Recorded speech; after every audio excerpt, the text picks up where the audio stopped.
Lo que perdimos, lo que mantuvimos. El gobierno de los incas desapareció. Los hombres y mujeres de estos territorios perdieron su autonomía, pues comenzaron a depender de las decisiones que tomaban los conquistadores y los reyes de España, y que eran ejecutadas por los virreyes. Sin embargo, los conocimientos, la tecnología y las costumbres que desarrollaron los pueblos que vivieron durante miles de años en los Andes siguieron vivos. Así, se mantuvo su gran conocimiento de los diversos hábitats y de las tecnologías agrícolas, que eran más desarrolladas que las que tenían los europeos en esa época. Lo que trajeron los españoles. Con los españoles llegaron el castellano, que es hoy uno de los idiomas oficiales del Perú, y la escritura. También trajeron una nueva religión y animales desconocidos hasta entonces en estas tierras, como el caballo, otras razas de perros. Aquí vivían los hoy llamados perros peruanos, la gallina, la cabra, la vaca, el cerdo, la oveja, el burro y la mula. Asimismo, con ellos llegaron nuevos cultivos como el trigo, el azúcar, la vid, la alfalfa, entre otros. Con el tiempo, la carne de todos estos animales y los diversos productos traídos desde Europa se combinaron con los que ya había acá, y así se inventaron deliciosas comidas típicas peruanas. Lo que dimos al mundo. De la misma manera como los europeos trajeron diversos productos hasta entonces desconocidos en lo que hoy se conoce como América, también llevaron alimentos nativos a España y luego a todo el mundo. Así, la papa y el maíz, por citar solo dos ejemplos, son hoy fundamentales en la dieta de muchas personas en el planeta. Incluso la papa ha salvado al mundo de muchas hambrunas. La kiwicha, originaria de nuestras punas, es utilizada hoy como alimento por astronautas. El algodón de color se está usando en telas ecológicas. La lana de vicuña y la de alpaca son muy bien cotizadas en algunas zonas del mundo. Minería, la actividad más importante durante la colonia. Los españoles asociaron la riqueza al oro y a la plata. Cuando llegaron a nuestro territorio, recogieron todos los objetos de estos metales preciosos que estaban en los templos y en los palacios, y más tarde comenzaron a sacar minerales de las minas.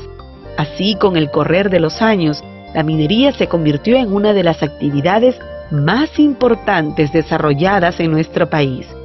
En lo que es hoy territorio boliviano, encontraron una de las minas de plata más grandes del mundo, Potosí, y la explotaron por más de 100 años. La plata que sacaron proporcionó a España grandes riquezas. La manufactura. Otra de las actividades desarrolladas durante la colonia fue la manufactura. Para llevarla a cabo, se construyeron una especie de fábricas donde se elaboraban jabones, básicamente a partir de la grasa de las cabras, y vidrios.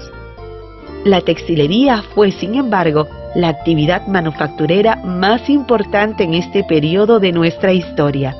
Las prendas textiles eran fabricadas en unos talleres conocidos como obrajes, y los más importantes estuvieron en Huamanga, el Cusco, Conchucos, Cajamarca y sobre todo en Quito. Como se puede apreciar, los principales obrajes estuvieron ubicados en las serranías, donde abunda el agua que deben beber las ovejas, y fue así porque éstas proporcionaban la lana con la que se elaboraban los tejidos. La agricultura y la ganadería. Con la llegada de los españoles, también se desarrollaron grandes haciendas. Estas fueron de propiedad de los españoles, y sus tierras eran trabajadas por los negros esclavos y los indígenas. Cultivaron caña de azúcar, trigo, arroz y vid. Además, para elaborar el azúcar, construyeron una especie de fábricas. En muchas de las haciendas también se crió ganado vacuno y ovino, de los que se obtuvo carne, leche y lana. Asimismo, en una zona de la actual Argentina, se criaron mulas que sirvieron como animales de carga para transportar minerales. El monopolio comercial. Con la instalación del virreinato, se desarrolló el comercio y se empezó a utilizar la moneda. Algunas de las regiones que formaban parte de él comenzaron a comprarse y venderse productos entre sí. Además, la corona estableció en sus colonias un monopolio comercial, lo que significaba que los virreinatos instalados en América solo podían comprar los productos procedentes de España. Así, al virreinato del Perú le estaba prohibido incluso comerciar con el de México. Desde allá llegaban finos tejidos, medias de seda, vinos y objetos de hierro, y los barcos que traían estos productos regresaban a Europa cargados de la plata americana. Para fomentar y reglamentar ese comercio, se creó la Casa de Contratación de Sevilla. La economía indígena. La mayor parte de la población indígena siguió dedicándose a las actividades económicas que realizaba antes de la conquista. Muchas veces, además, se mantuvo al margen del comercio. Como lo habían hecho por siglos, continuaron trabajando en la agricultura, la pesca y la ganadería. Siguieron comiendo los alimentos de siempre, pero muchos incorporaron a su dieta el trigo en forma de pan, y sobre todo las gallinas, los huevos y la leche. También siguieron criando llamas y alpacas, pero solo en las alturas. Por otro lado, fue común que los curacas, los indios nobles, se dedicaran al arrieraje, que consistía en el transporte en mulas de productos de una ciudad a otra. De los pueblos americanos durante el siglo XIV a manos de los españoles y portugueses, el llamado Nuevo Mundo dio muchos productos hasta entonces desconocidos entre los países de Europa y Asia.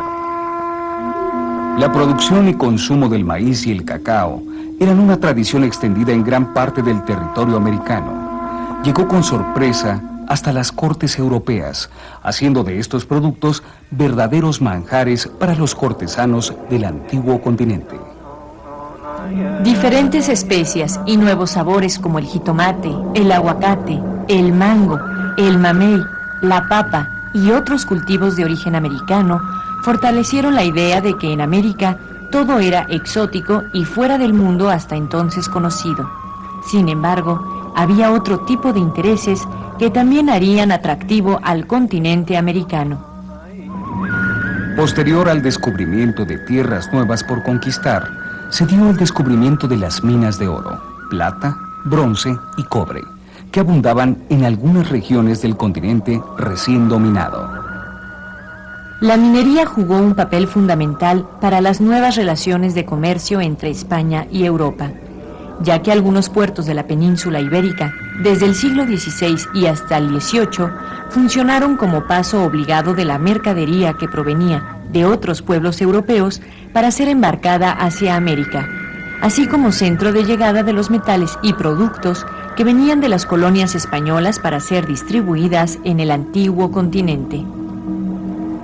El auge de la minería en América se inicia con el descubrimiento de ricos yacimientos en el año de 1545 y alcanza su punto más productivo en la década de 1570 hasta los primeros años del siguiente siglo, es decir, el siglo XVII.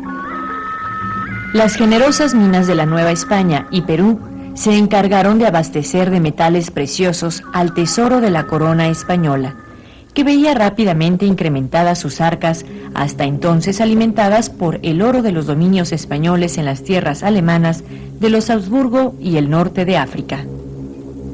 Así, durante más de 2 siglos, los tesoros de las tierras conquistadas, aunada al dominio comercial de España, formaron en Europa una imagen casi inagotable de la riqueza descubierta en tierras americanas. A partir del año de 1550, se comenzó a fabricar una moneda española cuyo material era la plata. Esta misma recibió el nombre de ducado. Posteriormente, a la plata de los ducados se agregó cierta cantidad de cobre, con lo que ahora la moneda adquiría un nuevo nombre, vellones. Estos últimos tenían menos valor que los ducados por su contenido de plata combinada.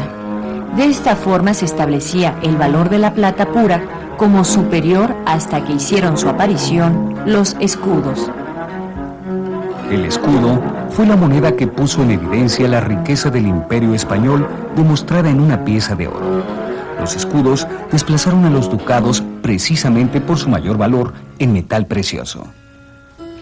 Las monedas españolas circularon por toda Europa y por primera vez se estableció un intercambio comercial a nivel mundial, ya que el precio de los escudos y vellones tenían el mismo valor para los franceses, para los italianos, para los alemanes y no solo en Europa, sino en América también.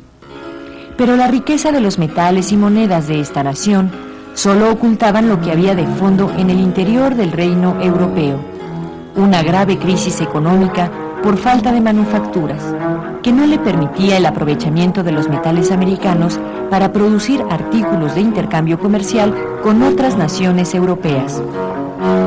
Bajo estas condiciones de falta de fabricación de manufacturas y productos de intercambio por parte de España, el metal proveniente de sus colonias sirvió para abaratar los productos que compraba por no producirlos, encareciendo aquellos que no adquiría.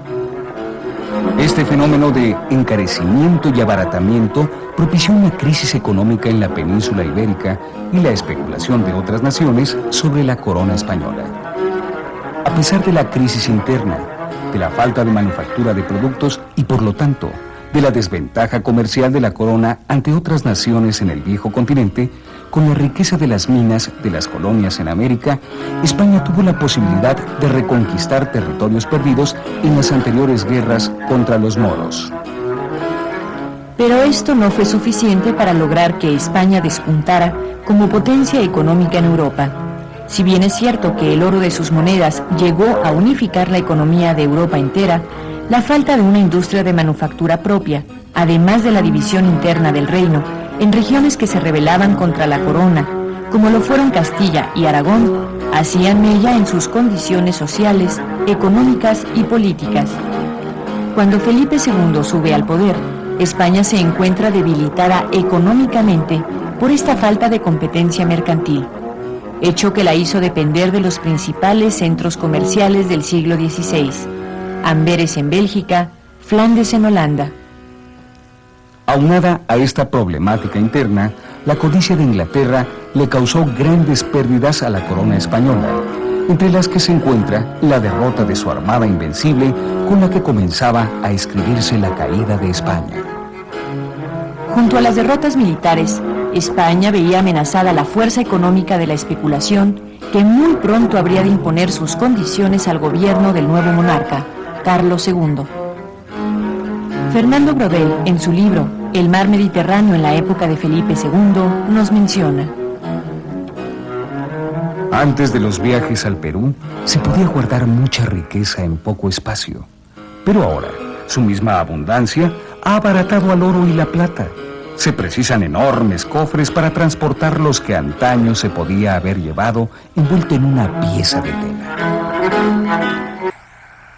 Uno de los fenómenos provocados por la llegada de grandes cantidades de productos y metales desde las Américas a las tierras españolas y de ahí a las europeas fue la especulación.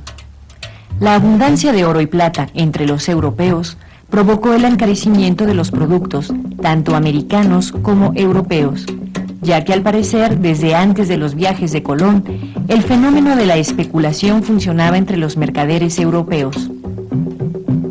Durante las celebraciones de las ferias, estos comerciantes acordaban, antes de comenzar a vender, precios con valores monetarios que convenían a sus intereses y no valores reales de las mercancías.